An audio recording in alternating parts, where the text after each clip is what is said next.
Were nationalist movements key to the Soviet Union's collapse? Imagine a giant puzzle made of many different pieces. Each piece has its own shape and color.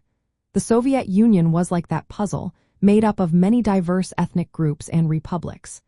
During the Cold War era, especially in the late 1980s, these groups started to realize their own strength.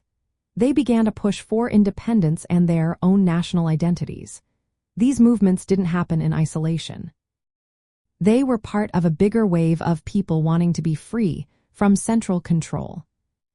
The Soviet Union was a huge country with 15 republics, including Estonia, Latvia, Lithuania, Georgia, Armenia, Ukraine, and Moldova. These republics had some autonomy but were still tightly controlled from Moscow. When Mikhail Gorbachev became leader, he introduced reforms called glasnost, meaning openness, and perestroika, meaning restructuring. These changes allowed people to speak more freely and question the system. As a result, long-suppressed national feelings started to surface. The Baltic republics, Estonia, Latvia, and Lithuania, were the first to openly call for independence. They held elections that showed strong support for nationalist leaders. Inspired by this, other republics like Georgia, Armenia, Ukraine, and Moldova also pushed for sovereignty. The local leaders in these areas gained control of their governments and began to demand independence from Moscow. The Soviet government tried to stop these protests with force. There were violent clashes in places like Tbilisi in Georgia and in the Baltic states. But these crackdowns only made the resistance stronger. People saw the government as illegitimate.